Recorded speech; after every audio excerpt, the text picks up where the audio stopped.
my home, sweet home.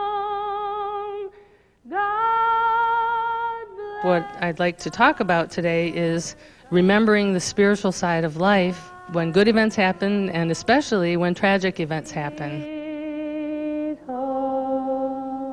Even while making all of our careful moves in the worldwide field, we also have to remember that we're not only living in the worldwide field, but the universal field. Bigger than the biggest.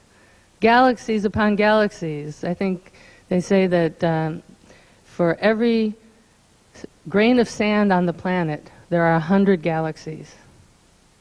So just imagine how big it is, and that's just the physical plane, and then there's so many other dimensions. It's this huge, massive explosion of universe.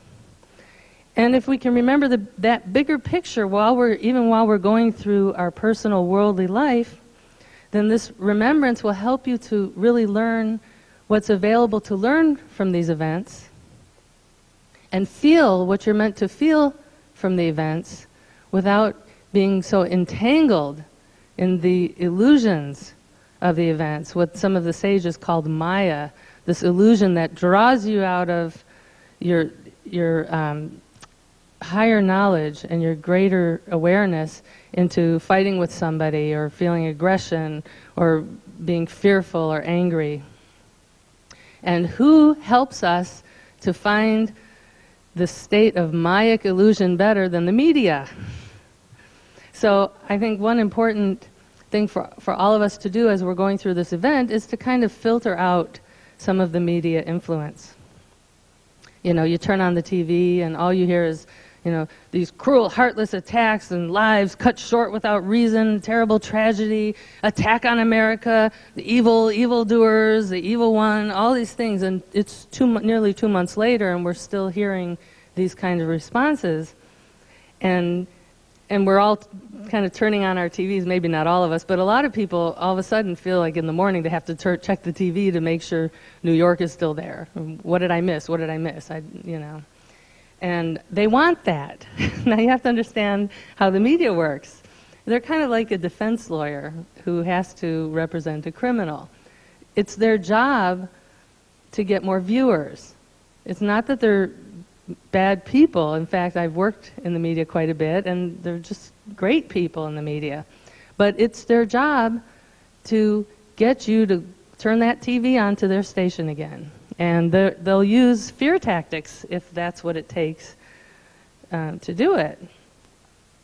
So, you know, they'll always be saying, we've got a lot going on today. Breaking news, breaking news. You know, one station last week teased that they had a story about a new anthrax case. And of course, you had to stay on to find out what it was. And what it was is that the 94-year-old woman who had already passed away a couple weeks earlier, they found some tracing finally of her mail to one of the mail facilities that had been contaminated. But they teased it like it was something different than that. They're trying to trigger your stress so that they can get more Nielsen ratings, as if we need additional stress right now. And the reason for this is my theory that the main problem in the world today is greed. I've really been contemplating for several years. I've written 2 spiritual books in the last 5 years and kind of lived a hermit's life, watching the world and just contemplating various aspects of the world. And so many of the problems, almost every problem in the world that I've seen can really be traced to greed. You know, there's new reports of anthrax to tell you about as America is on attack, and after the break we're going to be speaking with some traumatic stress counselors about how to stay calm while the world is crumbling to pieces. You know, these kind of illogical combinations of the greed of getting you stressed and also wanting to help. I worked in the news for several years after 10 years of living in a monastic environment in the ashram. And it was quite an amazing experience to go from a monastic life to this high-paced media TV environment. And the way it works is whatever stories come in, tragedies or good stories, they're your material for your creative work. On a personal level, you may, be concerned about them and have all the different feelings, but you kind of have to numb yourself a little bit to be able to weave all the events into a good story. And you get assigned. You're assigned the rape today. You're assigned the attack. It's your assignment, and there's a slug on each story, and that's your job today is the anthrax letter. And you just start kind of losing touch with just the basic view of things, and you kind of numb yourself. And I remember we used to joke around about kind of appalling things in the newsroom. If there'd be a car chase, and LA loves car chases, all the stations would immediately send up helicopters and focus on these cars. And in the newsroom, they'd be taking a pool of bets on whether the person in the car was going to live or die at the end, right? And then there was always things we couldn't show that we saw. So we'd see one guy shot himself in the head, and we had to freeze the frame before you saw everything happen. And even when we had the Gulf War with Iraq, we had footage coming in that I saw, hours of footage of carrying these just charred bodies out of some place that we had bombed, and we didn't show that on TV either. And whenever there'd be a disaster in the newsroom, what a disaster in the world translated to in the newsroom was free pizza, and we'd get extra income because we'd work through our lunch hour, and free pizza to boot. They'd bring us food. We wouldn't have to go out and try to get something. So there was kind of like almost a positive reinforcement there, and an excitement. We were doing our job, And I remember one time, the station I worked at was owned by Disney, and Michael Eisner was the CEO of Disney, and that year I think he had made $50 million just in his stock options, right? So he came to visit one day during one tragedy or the other. I think it might have been the Gulf War, because our ratings had gone up, and he was all happy, and we'd won a bunch of awards. And so he came to visit the station, and we had just gotten sandwiches because we were in the midst of a disaster. So they brought a whole bunch of sandwiches from somewhere, and they always brought me a vegetarian sandwich. And Michael Eisner came in, and he was chatting with the news director, and I was sitting nearby in the newsroom eating half of my sandwich. And then Michael Eisner sees the sandwiches. He says, "Oh, I'm starving. I haven't eaten yet today." And he says, "Are there any vegetarian sandwiches?" And I was sitting there thinking, well, I've got that half left. And the news director kind of looked at me because he knew that I had the only vegetarian sandwich in the place. And I thought, well, when else am I going to have a chance to have this triple multi-billionaire beg a sandwich off of me? So I wrapped up the half of the sandwich and said, "Here's half of a vegetarian sandwich," which he accepted gratefully and ate.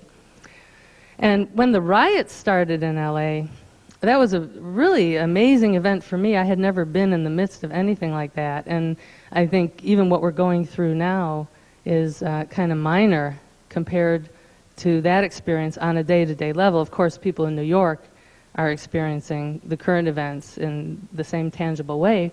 But during the riots, I was driving home from work the first night, and there was fires all in the streets and gang members running around smashing windshields. You just hoped they wouldn't smash your windshield. And when I drove by a gas station, they were tearing it apart, and you could just imagine it was going to burst up in flames, and buildings were set on fire, and it was just the most shocking experience for me. Again, after 10 years in the monastery, this happened just a couple years in the world.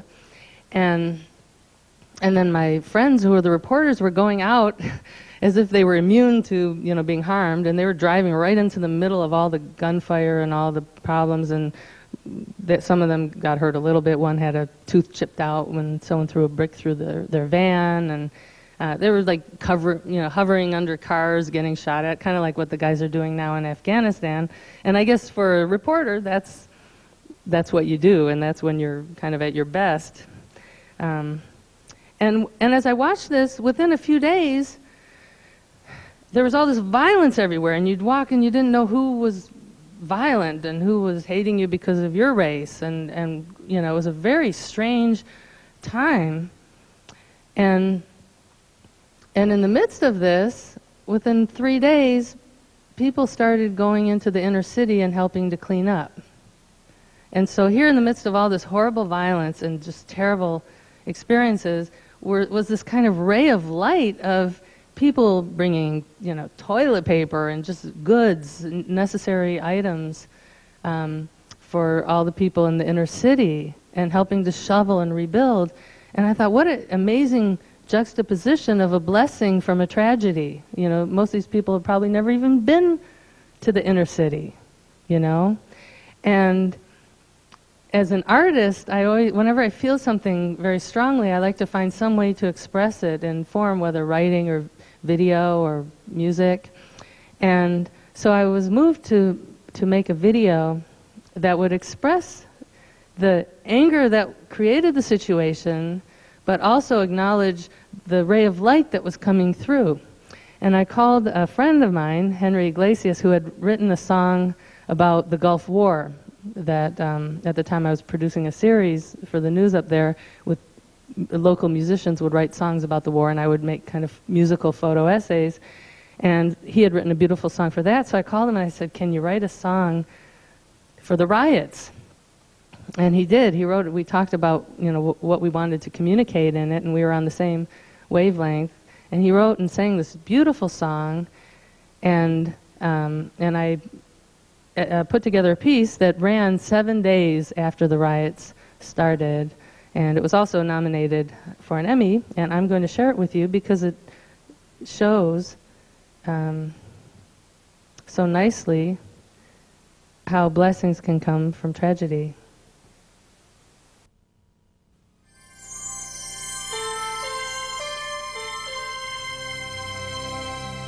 Emotions expressed in pictures and music. They are the images and lyrics of unrest, but also of good coming from the bad. The song is called Fire in the City, and it was composed and sung by Henry Iglesias, and we turned it into this particular photo essay.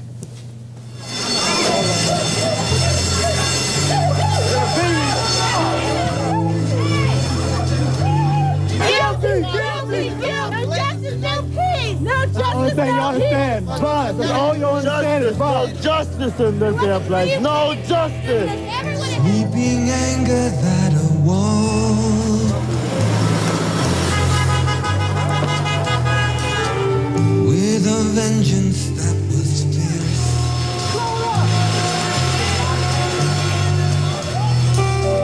with 1,000 plumes of smoke. From the wounds of many years,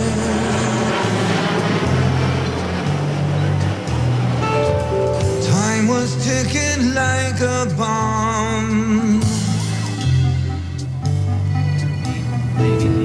In the spring of '92,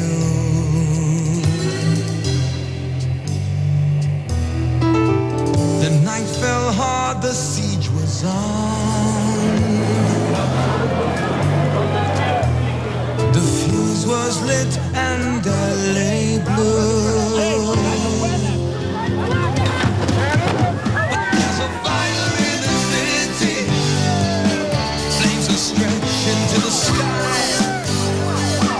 Brothers fighting one another, and the people don't know why. And there's a fire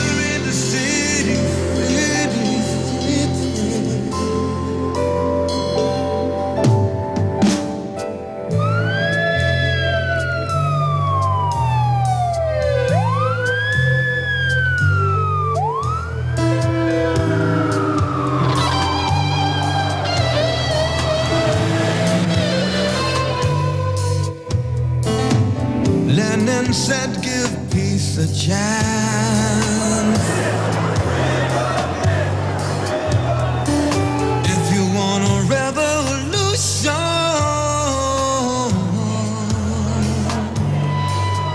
or you can let the devil have his dance.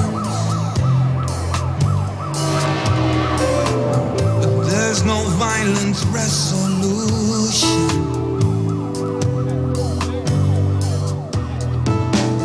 All the madness has to cease.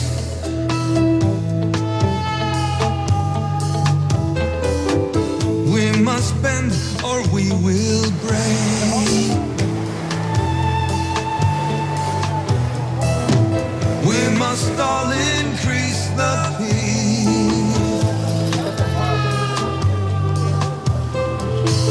We must give before we take. But there's a fire in the city. Flames are stretching to the sky. Brothers fighting one another, and the people don't know why. There's a fire in the country, burning hearts across the land. But through the ashes seeds will grow. There is good in every man.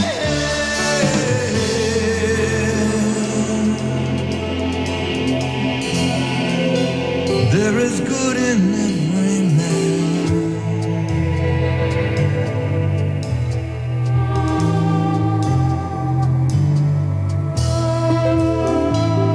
Through the ashes, seeds will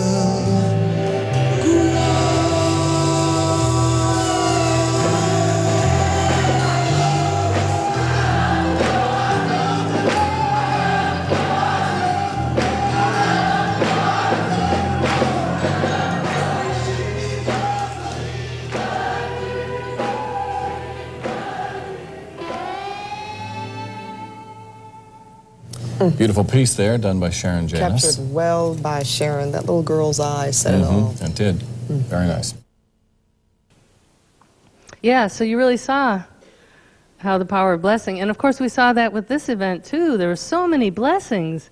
Everywhere you looked, there were these beautiful memorial services, and we got to learn about all these other traditions and hear the prayers from so many different kinds of ministers and priests and mullahs and Brahmins. And I don't know if many of you saw the memorial service that was held at Yankee Stadium, but it was just phenomenal and inspiring. It was one of the most inspiring things I've seen on TV.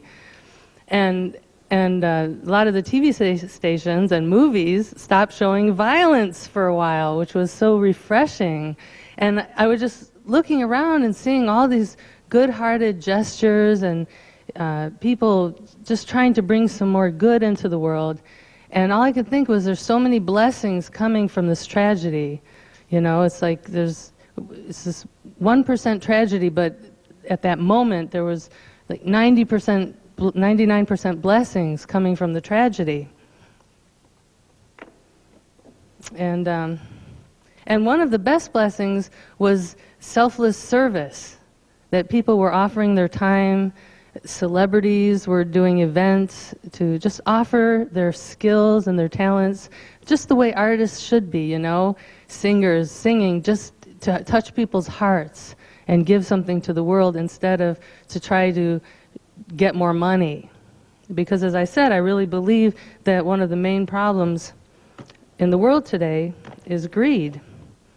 And I talk about that a little bit in Spirituality for Dummies. Just imagine what the world would look like if everyone were working for the good of all with altruistic motivations instead of commercial, materialistic desires. This may sound like a utopian idea, but each person on earth is creating this world in many ways and on many levels. If a few people start to act out of service, sharing what they have and making decisions that will be intended for the benefit of all, the craze would catch on. And this would be a very good craze, less crazy than having civilizations that have been crafted by materialistic greed. You know, just look at what society's become. Where can you go without seeing advertising? You know? And one of the saddest things I've seen is that spirituality has become commercial. And it's so disappointing that this holy, pure realm of life is now being used just for money-making in some cases. You know, there's this selling mind versus the giving mind. And each person really has to find your role and what you can do to help just make this a better world and make your life a better life. You know, find out what's your job to do. You know, how can you help? Like in a situation like this, I think everybody stopped and looked, well, how can I help? People were lining up for blocks to give blood who'd probably never given blood before. And now they wouldn't take my blood because I have Epstein-Barr virus. So I couldn't do that. People were giving money like, you know, they had never given money before. And I wasn't able to do that either because I didn't have the finances to be able to do that. But what I was able to do, and I contemplated, what can I give? What's my role?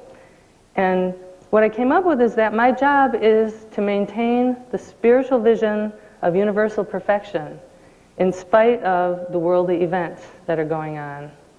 And however I can, to express that and to share that. And even aside from expressing and sharing it, just to be in that myself. Because, you know, we contribute to the world in many different ways, and are even sitting alone in a room, if you're uplifting your own soul, you're also uplifting the world. You know, there's all these sages in India and places in the mountains living in caves and just praying and being super spiritual and you know, getting into the higher consciousness. And sometimes I think about them and feel that they're almost holding the planet together in their higher consciousness, these monks in monasteries around the world.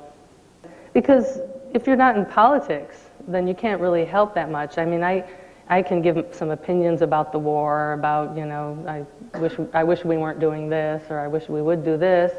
But I'm not a politician, I'm not a warrior type, I don't know how to run these worldly events. But what I can do is look and see that the world is like a body, you know, and what's been going on is like a symptom of a disease that's in the body. And Western medicine, of course, goes after this, you know, there's a tumor, cut it out. And that's how our country is approaching this situation. And sometimes when things get so drastic that you have a cancerous tumor, like these kind of events, this terrorists in the world, then you do have to cut it out. But you also have to look at the holistic view, and the more spiritual way to heal things is to find the causes, to find the systemic problems that are creating these. And again, I think even in that respect, a lot of the problems come from greed. You know, I heard stories about we've done this and that overseas, and a lot of it comes from wanting to protect our financial interests or our oil interests, and these things are kind of coming back to us now. You know, helping countries when they can help us, and not helping countries that can't help us. Because for years, I've been getting these emails about Afghani women who were being so mistreated, you know, but what was our country doing about it then? Nothing, you know? And when you look at it now and you see what happened there, we're all watching, finally we're all becoming educated about what was going on there. And these women losing all their freedoms, not being able to get health care, doctors not allowed to work, having to wear, can you imagine, walking around in a burqa all the time? I mean, sometimes I wouldn't mind if they were optional, you know, have a bad hair day, put on the burqa. But to have to I mean, how do you have a self-concept when your society tells you have to hide yourself to leave the house? So another blessing, of course, that we all know is coming from this tragedy is that we're helping all of these women and all these other people, these men. They're running out and getting Leonardo DiCaprio haircuts and buying satellite dishes.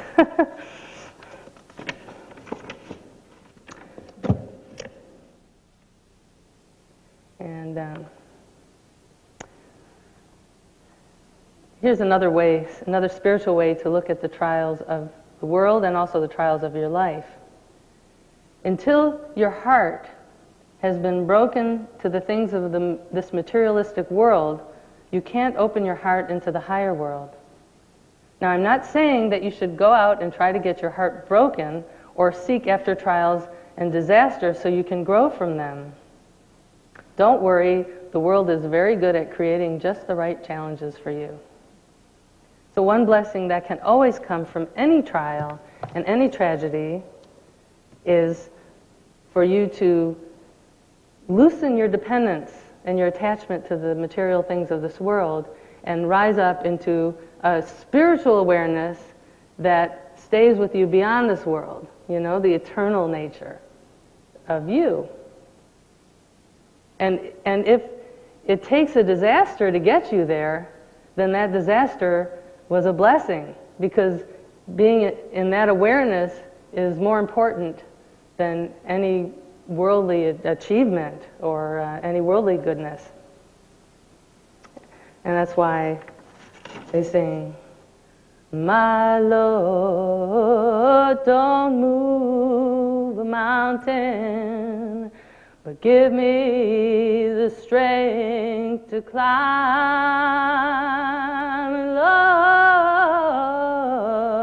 don't take away the stumbling blocks, but lead me on.